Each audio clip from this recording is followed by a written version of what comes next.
Hey everyone, Flo from Off to Lens here, and today we're going to talk about cinematography. Over the years, the way that I capture and frame my projects has changed and evolved due to different factors and personal preferences. But today, I want to focus on one particular factor that has influenced the way that I compose my images in the past few years, and that is the camera, and more specifically, the sensor. And as always, before I start, be sure to subscribe to see more videos like this one, and let's get into it.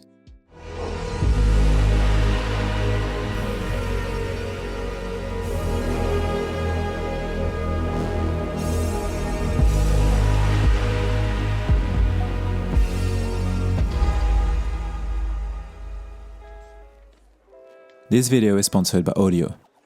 Across the past 12 years being a filmmaker, I've shot varied projects in terms of the subject, location, budget, genre, and gear. Gear in general shouldn't dictate the overall cinematography of a project, but it can of course elevate that piece of content, influence it in many ways, facilitate its execution, or give it a specific look and feel. This is generally the case when using certain lenses, like vintage ones for example. And I do this as well. I've shot with lenses ranging from clean and neutral to anamorphic and vintage glass. Cinematography is composition, lighting, and movement, and all these elements can be influenced by the gear we use. Lighting, for example, depends on the type of lights, their power, temperature, softness, and placement. Movement is also a great example of gear facilitating certain shots, like when using a gimbal or Steadicam, or even just a tripod. But the camera is of course a very important part of the cinematography. It will set the sensitivity to the light, the amount of detail captured in the shadows or highlights, the overall look of the skin tones, and of course the aspect ratio and overall depth. And for me, these last two elements have greatly influenced the way that I've been shooting recently and made me rethink entirely the way that I compose my images. For this video, I will have a section on composition and one on depth.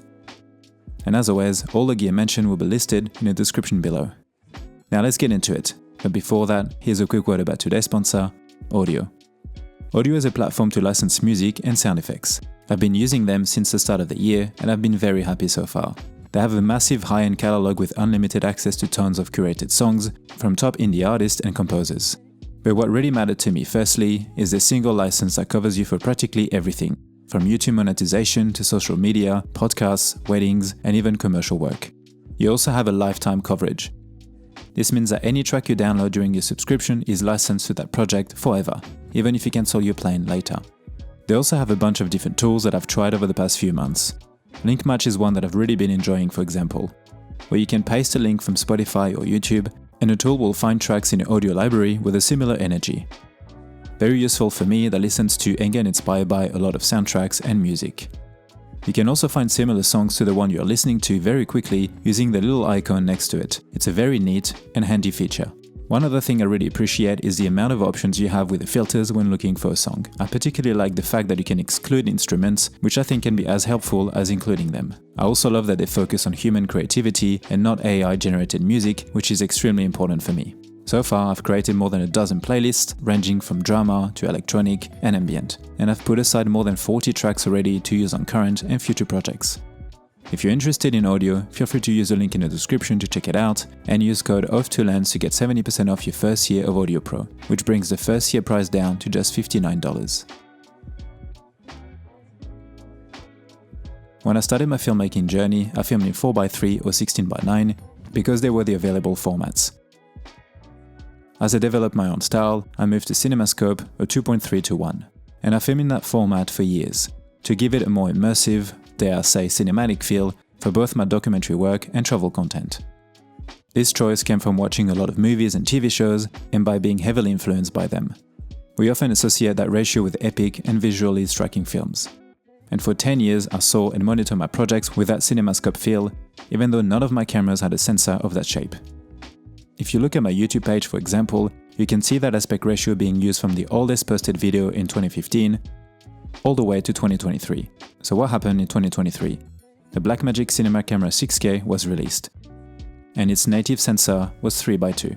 Of course, I had been used to that aspect ratio being a photographer as well, but never shot video with it, as most of my cinema cameras up until that point were 16x9. Being able to capture moving images in that format completely changed my approach to composition. And even though you might think it isn't that much of a difference, it actually is, for me at least. I had always aimed for that wide format to give my images a sense of immersiveness and grandeur. But after starting to experiment with 3x2 and getting that extra height, I realized that it was just as immersive and might even be more so. For the type of content that I create, height can play a massive role in capturing a place or subject. The mountains can look bigger, buildings taller, and a person can take more of a screen's real estate. I started to think about scale and borders in a completely different way. This approach proved to be very useful both in city and landscape environments. Filming in that format also made me more still. I've never had too much movement in my cinematography, but shooting open gate 3x2 made me slow down even more. And I think my cinematography actually improved. It became more intentional and at the same time more natural. I think there's also a shift in how people create images these days. Vertical content is now very normal on social media, and IMAX, for example, for big budget movies is more popular than ever. I personally love shooting 3x2 and would probably also love to shoot in 4x3 as well. For now, it suits me and it is how I see the world at the moment. Change is a good thing when it still feels organic. Of course, I don't force it. I used and still use other aspect ratios when shooting anamorphic, for example, or when the project or client requires another ratio. My current cameras these days are the Blackmagic Pixis 12K, the BMCC 6K, and the Ursa Cine 12K LF. All of these have high-resolution full-frame sensors.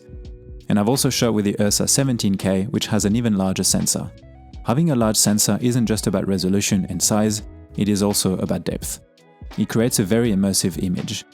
You can see the layers, the foreground and background have more separation. And for someone like me that spends a lot of time capturing landscape and mountain environments, this can mean a lot. When it comes to my cinema cameras, I started with Micro Four Thirds sensors, then Super 35, then full frame and above. I have spent years with each system, capturing very similar content, and yes, it does make a difference. Do you actually need a larger sensor? Not really. Unless a project requires it, but it can definitely have an impact on the way the images look. I've said this many times on the channel before, but I would always pick a full-frame sensor versus a smaller one, just because you can usually have the choice to go down in size when getting the bigger one. I just find it a safer and more future-proof option. More and more cameras these days, cinema or not, are moving in that direction, with full frame being the minimum in some cases, and 65 being more and more present for cinema. Having a larger sensor also changes the way lenses feel. In terms of the field of view, of course, but in some cases it allows you to exploit their full potential. The character becomes more pronounced. I actually rediscovered some of my own lenses just by using them on different sensors. If you haven't tried yet to film with full-frame sensors or larger ones, I highly recommend it. And this is not me telling you how to shoot, of course, or what cameras to use. Just remember, these are my own opinions based on the way that I like to shoot and operate. These days we get more and more options when it comes to cameras and gear in general, and I love the fact that we now have so many sensors to choose from, as it can definitely make a difference in the way that filmmakers approach and create their images. As always, the most important factors to consider when choosing a camera, aside from the budget of course, is how well they suit the project and your style.